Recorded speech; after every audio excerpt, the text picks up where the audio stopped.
Wentz. It wasn't very convincing at all, Skip. I understand. How hard was it for Doug Pederson to say, Brett's a very good friend of mine. I've known Brett almost 30 years. I was his backup in Green Bay. We're very good friends. We talk, we hang out, we do things like that. But Carson Wentz is our quarterback. Carson Wentz is our guy. How hard was that to say? Skip, it was almost as the reporters like, Dougie P, Doug, do you realize the ditch that you're digging? Do you realize you're digging it deeper and deeper and you're throwing dirt on your own head? Skip, they kept asking him. And it wasn't until like the umpteenth time that he finally said, Brett's entitled to his opinion, but Carson's our guy. You could have nipped this in the bud. Skip, this would not even been a story. Had he answered it that way the first time, it would have been asked and answered and moved on. You don't even need to say, Brett's my friend. You don't need to say that. Just say, no, Carson's our guy. Right. Period. End of Brett's story. entitled to his opinion, as you guys are and everybody else. I'm sure everybody has an opinion who we should play, who we shouldn't play. But Carson Wentz is the quarterback of the Philadelphia Eagles. He's our guy. We drafted him. We moved up to get him. We're happy to have him. Boom, done. It was after they asked and asked and asked and asked that he finally came around to this. And this doesn't bode well, Skip. This doesn't. See, for me, I don't think Doug is Carson Wentz guy. Carson Wentz is a Howie Roseman guy. And that's all that matters. I would agree. So when the nuts and bolts of this, Howie Roseman's the GM, general manager.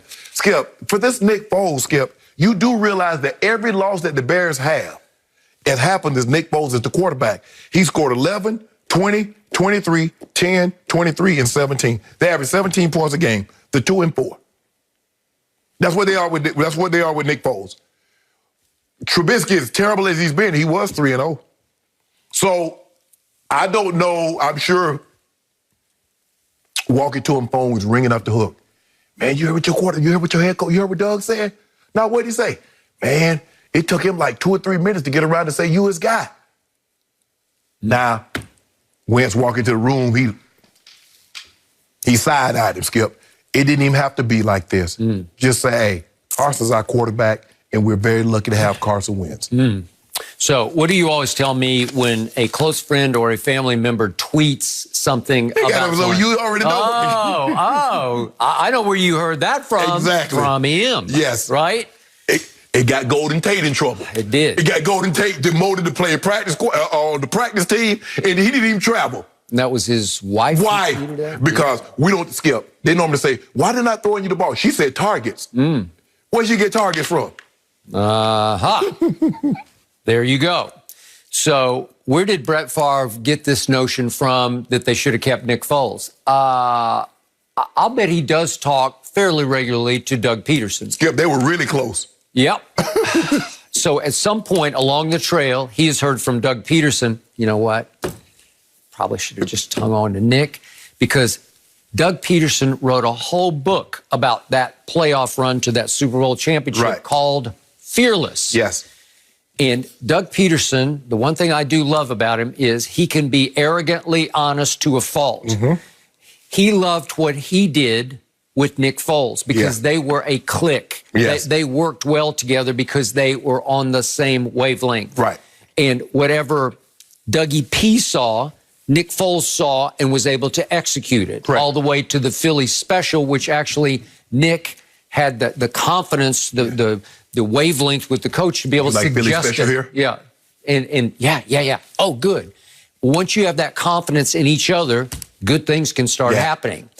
That two-way confidence doesn't operate between Carson Wentz and Doug Pederson. And Carson is known for a couple of years. Doug's not completely sold.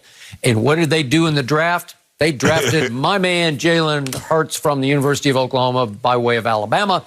And in the second round. Yeah, in the second round. And I've told you that what would scare me the most as a Cowboy fan is if he elevated Jalen Hurts into the starting lineup, because he just makes plays. He is a leader of men in ways Carson, to me, doesn't strike me he's that kind of leader of men. And I believe that Jalen Hurts would put this team on his back and lift them to the NFC East title, which is the NFC least, obviously. But I wouldn't trust Carson Wentz to do that. So as Jenny just pointed out, he is running away with the turnover lead in the NFL. And that drives a head coach nuts. Yes. And it sounds like that Dougie P couldn't even reach down for the coach speak. He couldn't even fake it. He couldn't fake it. He couldn't fake it because he could have just dismissed it. Yes. Because it doesn't do his team any good for him to do this. No. Because Carson Wentz is your quarterback, and I'm pretty sure they're going to ride or die the rest of the year with Carson Wentz. And that's probably coming from the GM and probably the owner. Yep, Mr. That they're saying, we're going to just ride this out. Let's see where we go in this bad division.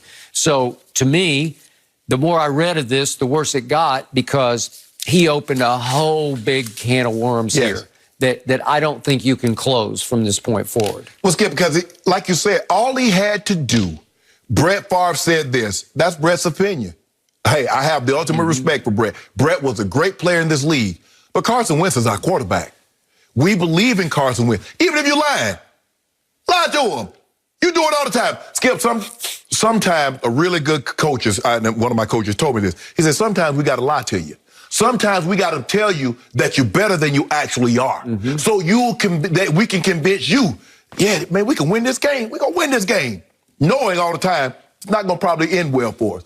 Lie to him. Okay, you feel a certain way. I get it, Skip. You want a Super Bowl. God won a Super Bowl with you. Because we would not be talking about Dougie P in the way we talk about it had he not won that Super Bowl. And Nick Foles helped that be possible. That book would have sold 10 copies. Even you admitted, not maybe the first playoff game against Atlanta, but the second one against Minnesota and the third one against the New England Patriots were two of the best playoff games we've ever seen. You agreed? Yes, absolutely. And that was the thing, Skip. Doug Pederson would have sold 10 copies of that book had he not won the Super Bowl. But because he won the Super Bowl, people were like, well, let me have you fearless. Now he's become very foolish and foolhardily believing that it's all about him. Doug understands coaching. He played up on the mic hungry. He understands Andy Reid. He understands how this thing works. Yep. You don't say that about your quarterback. Okay, and speaking of Nick Foles, remember, they ran it back the next year. And speaking of Chicago, remember, they went to Chicago and stole a playoff game, and it felt like Nick Foles was doing it again. And what did I start calling him? He's the magic man.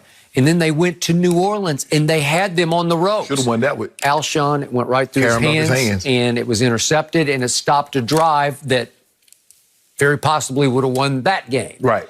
Well, here he came again, and then he was gone to Jacksonville because he got paid. Right. Okay? And that was a disaster, and Chicago, you could argue, is turning into a disaster, although they did beat the GOAT on a Thursday night. Well, maybe they need to, like, whomever he's going to be on, maybe they need to put him in the division where Tom Brady is playing. He get Tom twice a year because for whatever reason, he has Tom's number. Well, I tweeted that night. It's too bad he can't play Tom Brady every game. It might be a situation, Skip, like Eli.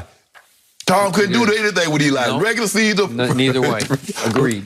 But this is Doug Pederson opened up a wound that was healing. And remember, The Athletic just came out with another bombshell analysis that just ripped and slashed Carson Wentz, as I call him, give it to him Wentz. And it left pretty much no hope at the end of that breakdown. And then it feels like piling on that Dougie P didn't have his back. Exactly. And when you take a quarterback in the second round, Skip, after this is the first year of the money that he's supposed to be, the big contract. And you taking a quarterback, before he even get it, you signed it, before he even starts making a dime, like, yeah, we need another quarterback.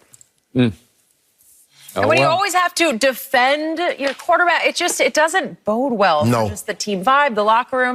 A little messy right now between that team. Well, Eagles-Giants is featured in this week's free-to-play Super 6 contest where